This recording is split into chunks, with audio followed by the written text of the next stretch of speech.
तो चैनल पर सभी विद्यार्थी का स्वागत है। चैनल परिचय है श्री अंकित कुमार तिवारी विश्वविद्यालय महाविद्यालय विद्यालय कोचिंग ट्यूशन इंस्टीट्यूट में सभी लोगों का स्वागत है। मेरा नाम श्री अंकित कुमार तिवारी उर्फ टुनटुन तिवारी है। सभी विद्यार्थी मुझे बाबा कहते हैं और मैं ब्रह्मांड में जो आकाश गंगा मंदाकिनी है, उस मंदाकिनी में जो 9 ग्रह है, उस ग्रह में जो पृथ्वी ग्रह पर जहाँ पर मनुष्य रहते हैं वहाँ पर ही मैं रहता हूँ। जन्म स्थान की बात करें तो एशिया महाद्वीप के भारत देश के बिहार राज्य भोजपुर आरा जिला शाहपुर प्रखंड चारघाट गांव में मेरा जन्म है। कर्म भूमि जहाँ से वीडियो बनाया जा रहा है उसके बाद करें तो ब्रह्मांड में जो आकाश गंगा मंदाकिनी है जिसमें पृथ्वी ग्रह है, उसमें जो एशिया महाद्वीप है, एशिया महाद्वीप के अंतर्गत भारत देश है। भारत देश के अंतर्गत जो नई दिल्ली है जो भारत की राजधानी है, उसके ज़िला दक्षिणी पश्चिमी दिल्ली के नारायणा विहार गांव के CB84 सेकंड फ्लोर से यह वीडियो बनाया जा रहा है। पत्रकार हूं। बृहस्पतिवार दिन है, गुरुवार दिन है, 28 अगस्त 2025 दिनांक है। देखिए, जय माता दी, हर हर महादेव, जय श्री अंकित तिवारी आप लोग लिख सकते हैं। विषय हमारा पत्रकारिता और जनसंचार का परिचय। MJM 020 चल रहा है। क्लासेस लगातार चल रही हैं। बीच में आप लोग जिनको पढ़ना है वही लोग चैनल से जुड़े, जिन्हें बकवास करना है वो दूसरे चैनल से जुड़ जाए। मैं यही कहूँगा, यहाँ पर करेंगे ठीक नहीं है। ये सब शिक्षक के वर्ग की बातें हैं। विद्यार्थी लोग कहाँ तक हम लोगों ने पढ़ लिया था? संचार प्रक्रिया हमें पढ़ना था। चलिए शुरू करते हैं। लेक्चर्स जारी है, आप लोग बीच लेक्चर इसी तरह आते रहेगा। तो संचार प्रक्रिया हमें पढ़ना है। तो संचार अर्थ के निर्माण की ओर जाता है जो प्रतिभागियों के बीच एक निरंतर चक्रीय प्रक्रिया के रूप में साझा किया जाता है। अब देखिए, विद्यार्थी लोग, आप लोग जातिवाद जैसी चीज़, अब मान लीजिए मेरा जन्म ब्राह्मण कुल में हुआ है तो मैं अपने ही आप जिस कुल में जन्म होता है उसी कुल के लिए अपना नाम वीडियो गाना वाना गाते हैं। तो ये कोई ख़राब नहीं है, अभिव्यक्ति की आज़ादी है। संविधान ही इससे हमें आज़ादी देता है कि प्रत्येक व्यक्ति को अपना धर्म और अपना कर्म मानने का आज़ादी है, बस वो कानूनी रूप से सही होना चाहिए। तो मैं किसी तरीके के जातिवाद नहीं है, जबकि अब जिस कुल में आपका जन्म होगा उस कुल के तो बड़ाई करेंगे, बस वही बात है। अब बाकी आप लोग समझदार हैं, सभी लोग समझेंगे। प्रेषक अपने व्यक्तिगत अनुभवों के आधार पर प्राप्तकर्ता के साथ ज्ञान या सूचना साझा करता है। प्रेषक उन अनुभवों के आधार पर जो समझता है वह उसे आगे प्राप्तकर्ता को बताता है। इस प्रकार संचार के लिए एक कार्यात्मक परिभाषा हो सकती है। किसी भी तरीके का आपको दिक्कत हो तो कमेंट बॉक्स में लिखें, मैं सभी का जवाब दूंगा।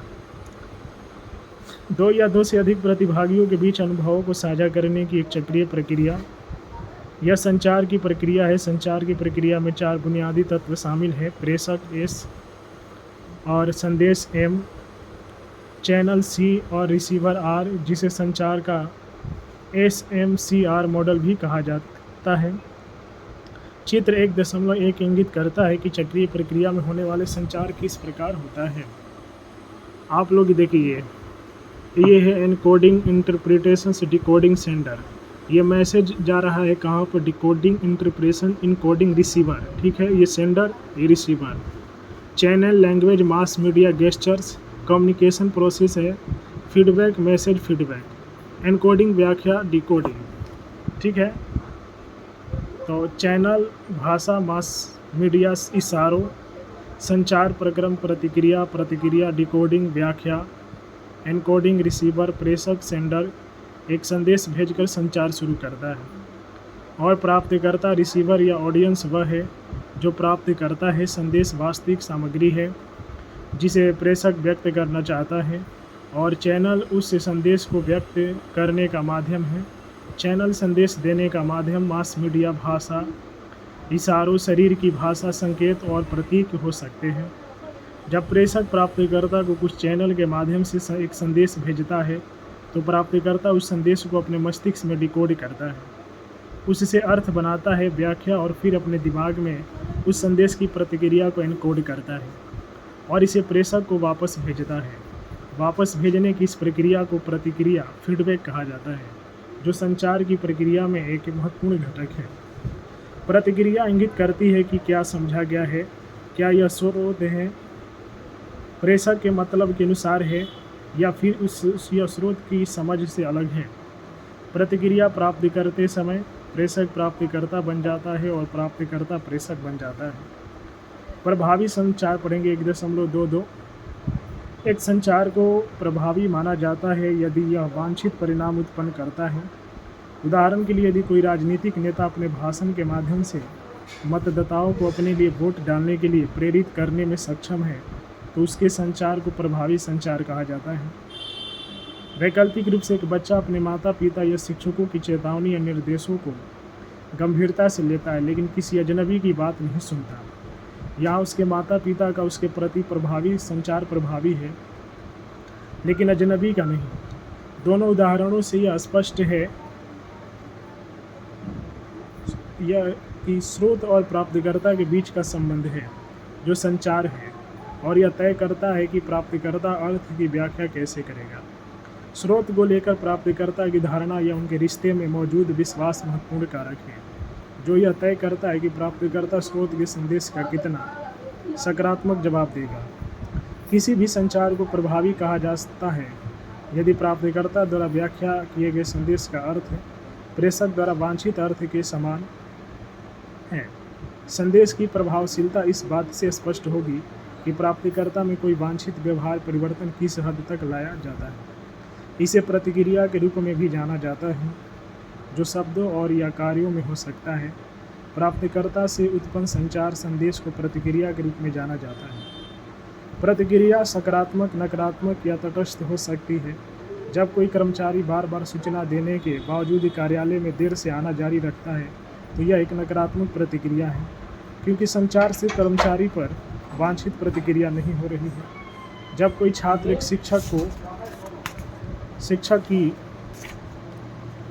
असाइनमेंट के समय सीमा को पूरा करने के लिए सभी प्रयास करता है तो यह एक सकारात्मक प्रतिक्रिया है क्योंकि यह शिक्षक के प्रति छात्र के उच्च सम्मान का परिणाम है और यह शिक्षक के प्रभावी संचार को दर्शाता है।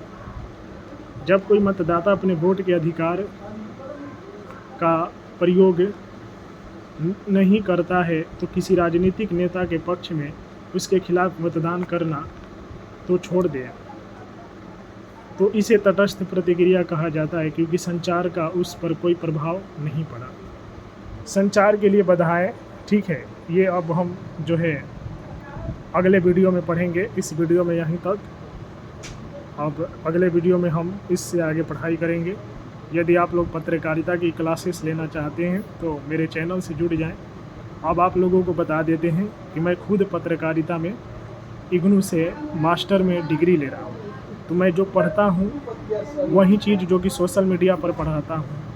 आप लोग पूछेंगे इसके, ठीक है, इसके फ़ायदे ये है कि यहाँ से जो है मेरा एक यूट्यूब चैनल बन जाएगा जहाँ से मैं अपना मनी पॉकेट निकाल सकता हूँ। ठीक है, पॉकेट मनी के लिए ये करते हैं। आखिर ऐसे भी पढ़ना ही पड़ता है। अब यहाँ पर पढ़ाएंगे, मान लीजिए कोई छात्र, कितने भी छात्र देखना वीडियो पसंद करते हैं, देख सुन कर भी उनको याद हो जाता है।